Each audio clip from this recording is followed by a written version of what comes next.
Doctor Yunus রাষ্ট্রীয় সফরে world food প্রোগ্রামে অংশগ্রহণ করার জন্য আগামী রবিবার রোমে যাচ্ছেন। এটা হচ্ছে তার ক্ষমতায় বসাকালীন 14তম রাষ্ট্রীয় সফর। ধরতে গেলে প্রতি মাসে একটা করে তার রাষ্ট্রীয় সফর থাকে। কী কারণে, কোন উদ্দেশ্যে, কিসের জন্য রাষ্ট্রীয় কোটি কোটি টাকা ব্যয় করে সে একের পর এক রাষ্ট্রীয় সফর দিচ্ছেন, সেটাই কেউ জানে না। যদিও তার প্রেস সচিব শফিকুল আলম এসে বড় বড় আশার বাণী দেখায় বাংলাদেশের মানুষকে যে এই আসছে, সে আসছে, বাট ডক্টর ইউনূসের ক্ষমতায় বসার 15 মাস পরে তার রাষ্ট্রীয় সফরের প্রতিটা যে আশার বাণী প্রত্যেকটাই গোল্লা।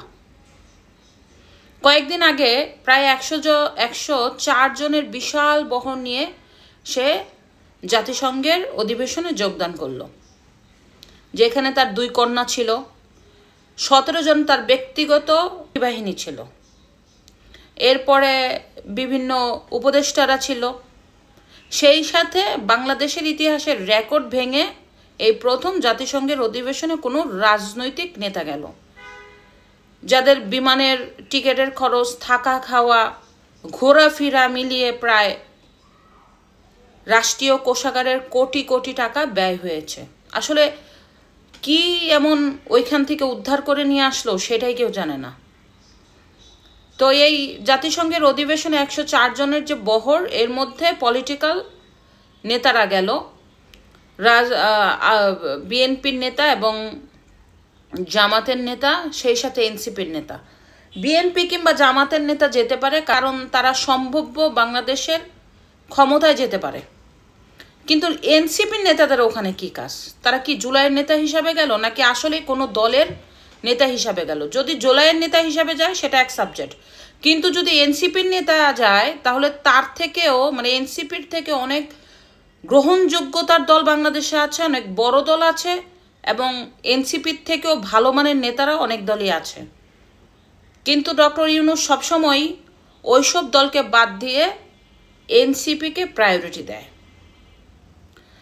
কারণ সবাই জানে এনসিপি হচ্ছে কিংস পার্টি, ডক্টর ইউনূসের ছায়া দল। সে এই দলটাকে উঠানোর জন্য সে অনেক চেষ্টা করেছে, যদিও বাংলাদেশের মানুষ তাদের আর একসেপ্ট করে নাই। প্রতিনিয়তই এনসিপির গ্রহণযোগ্যতা বাংলাদেশ থেকে হারাচ্ছে, এবং একের পর এক লোক এনসিপির দল থেকে পদত্যাগ করছে। এটাই হচ্ছে এনসিপির বড় ব্যর্থতা। যদিও এনসিপির নেতাকর্মীরা এখন হতাশ, কারণ তারা ধারণা করছে অনেক উপদেষ্টারা এনসিপির নেতাদের সাথে প্রতারণা করেছে, অনেক উপদেষ্টারা তাদের আখের গুছিয়ে ফেলেছে এবং বিভিন্ন রাজনৈতিক নেতাদের সাথে আঁতাত করেছে কিভাবে সেফ এক্সিট করা যায়।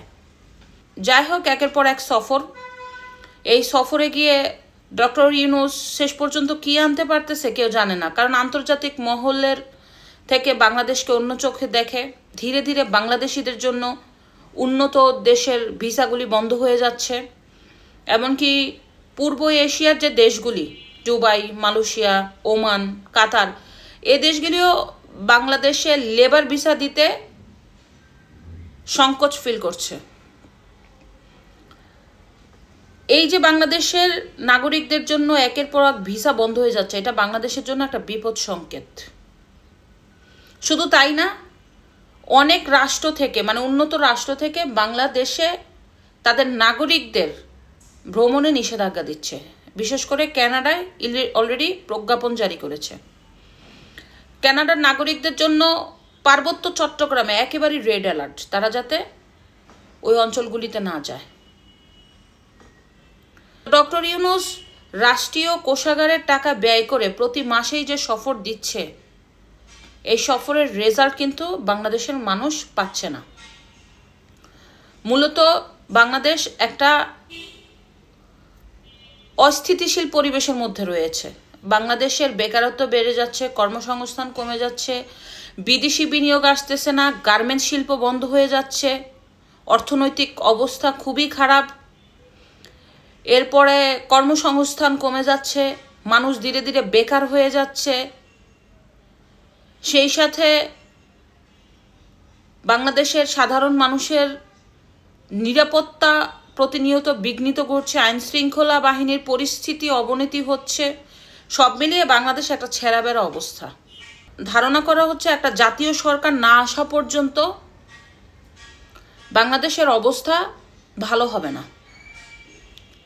এই যে শফিকুল আলম মানে ডক্টর ইউনূসের যে প্রেস সচিব এসে বড় বড় কথা বলে, ডক্টর ইউনূস সেই করেছে সেই করেছে। মূলত দেখা গেছে ডক্টর ইউনূস যতগুলি রাষ্ট্রীয় সফরে গিয়েছেন প্রায় প্রতিটাই তার নিজস্ব কাজে অনেকটাই অগ্রগতি হয়েছে। আমরা আমেরিকার ইংল্যান্ডের সফরে দেখলাম তার ব্যক্তিগত পুরস্কার আনার জন্য সে এতগুলি বহর নিয়ে সে লন্ডনে গেল, অথচ ইংল্যান্ডের যে প্রধানমন্ত্রী স্টারমারের সাথে সে কোনো সাক্ষাৎ করতে পারল না। কি একটা অবস্থা! মালয়েশিয়া যেও কোনো রেজাল্ট আসলো না। শেষমেশ রাষ্ট্রীয় কোষাগারের জাতিসংঘের অধিবেশনে কোটি কোটি টাকা খরচ করেও আসলো না, রেজাল্ট আসলো না। এখন আবার যাচ্ছে রোম সফরে। তার মানে এই সরকারকে আমরা বলতে পারি দেশের উন্নয়ন যত না করেছে এর থেকেও বেশি সে বিদেশি ভ্রমণে ব্যস্ত ছিল, মধ্য দিয়ে রাষ্ট্রীয় কোষাগারের টাকাগুলি খরচ হইল। এই যে প্রতিবারেই তার সাথে বিশাল বহর যায়, এই বিশাল বহরের টাকা কিন্তু আমাদের বাংলাদেশের জনগণের কষ্টের টাকা, বহু কষ্টে অর্জিত রক্তে ঝরা ঘামের টাকা দিয়েই ডক্টর ইউনূস বিলাসবহুল সফর করে। যদিও এই সফরে যদি বাংলাদেশের মানুষের জন্য ন্যূনতম সুসংবাদ আনত, সুসংবাদ বলতে মুখের সুসংবাদ না, বাস্তব প্রেক্ষাপটে সুসংবাদ আনত, তাহলে বাংলাদেশ একটু একটু করে এগিয়ে যেত। এই পর্যন্ত ডক্টর ইউনূসের বিদেশ সফরে রাষ্ট্রীয় কোষাগারের শত শত কোটি টাকা ব্যয় হয়েছে, অথচ রেজাল্ট 000। আর কত সফর এখনও ডক্টর ইউনূসের দেওয়া বাকি আছে, এটাই এখন জাতির প্রশ্ন। আর এই সফরে বা শেষ পর্যন্ত সে কি এনে দেয় বাংলাদেশকে, দেখা যাক। ধন্যবাদ।